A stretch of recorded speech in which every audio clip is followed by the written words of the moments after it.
Go for the fly ash. You remember? That was me. One of y'all fly ash. My husband works in it. What do you call fly ash for? He works in the fly ash dump up. What's the name You know of what that they call factory? fly ash? Can you ever see anybody smoke a cigarette and dust the ashes off? Fly ash is exactly what it is. I mean, I'm not going to get up here on anything here because I can't stand still when I talk. Okay. But fly ash is something. Can y'all hear me back there? Okay, I know you can see me. Stand up on zero. Fly ash is exactly what it is. I mean, anytime you have a gust of wind, it's going to pick up this material. And like Jim over there, we wouldn't have known about that dam if he hadn't done some research himself, because of Homeland Security, they didn't give it out. They wouldn't give it out. Why, if it's so bad, and Homeland Security's got to keep it a secret, how are you going to find out? And Jimmy, he done some research and found it. Now, there's other things that I want to touch on too. One of the things Chuck mentioned a while ago about the evacuation plan of West Virginia. I bought them. I went out to the truck. I happened to have them in the truck. And this is the evacuation plan of the coal fields, the depopulation plan, actually, not evacuation. The evacuation plan, they're supposed to put a plan together for coal companies in case of a disaster. They didn't always do that either.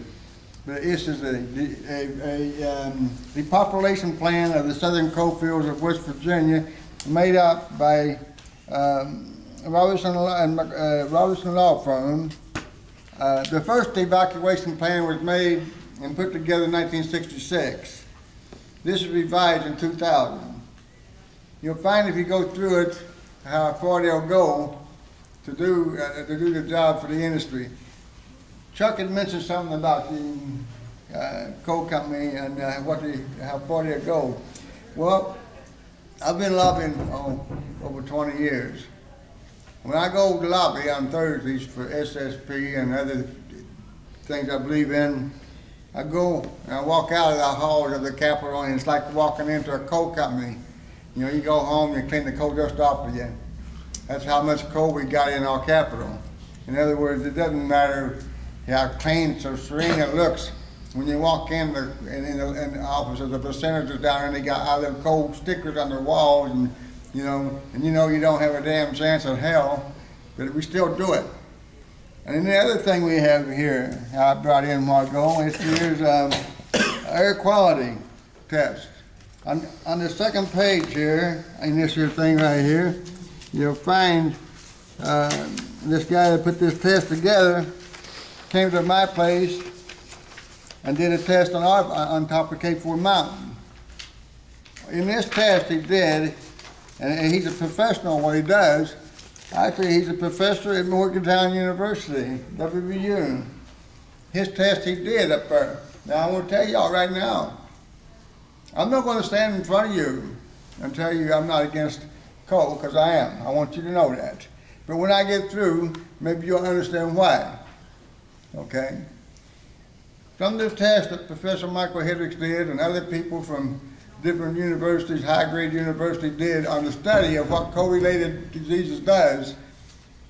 Chuck mentioned himself, I'll go about women who live in the coal fields, about the mercury contents.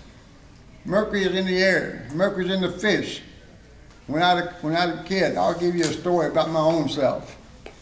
One day, I don't know how many people know where Cabin Creek, West Virginia is. Okay, down in Cabin Creek, they had a power plant.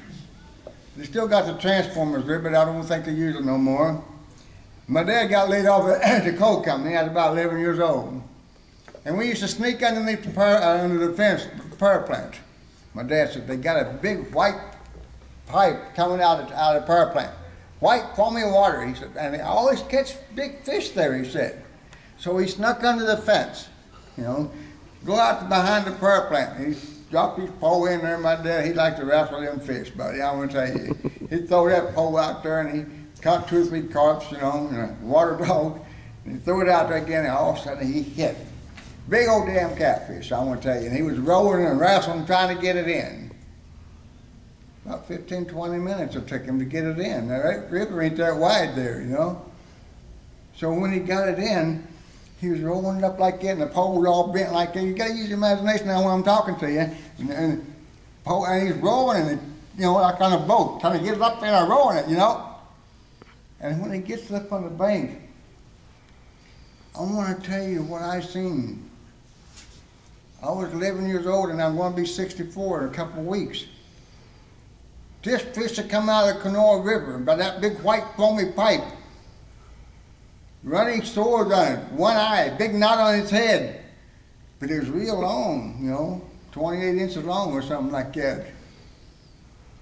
And Chuck, my dad said, must have get the cutters and take it off and put it on the chain, he said.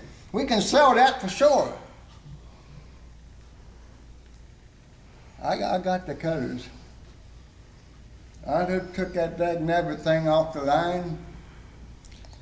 I'll tell you how I did it. I cut the line. My dad, man, was so furious. I mean, I can tell you I had marks of eyes on the back of my back. Boy, he whooped me up that rod. I want to tell you something. But that damn fish scared me so bad, just by the way it looked and how runny it looked and how pussy it looked. Oh, people here now, you know, I'm going to tell you some things here now. The cold kills.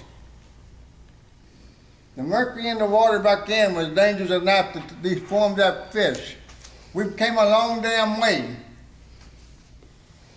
Our country as an infant, 100 years ago or so, when coal was founded, when they discovered coal, 1812, I believe so, in Kanawha County. Our country was an infant at that time. Coal was a crutch that we needed to get strong and walk and run. And we've done that. People tell me now we're the strongest country in the world. The most educated country in the world, the most powerful country in the world. And yet, do you know, we haven't walked no less than 2 feet away from caveman mentality when it comes to coal itself? Do you think we've come that far and don't know what coal does to this people? Do you think this government is powerful as it is, Luther? They don't know what coal does to this people.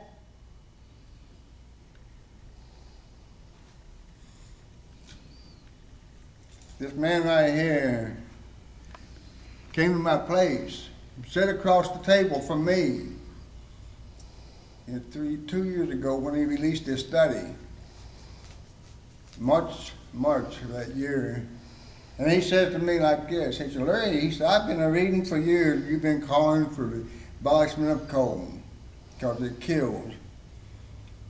Hey, how is it that you know so much, and what kind of test did you do, or what kind of study did you do to come up with them facts that you have?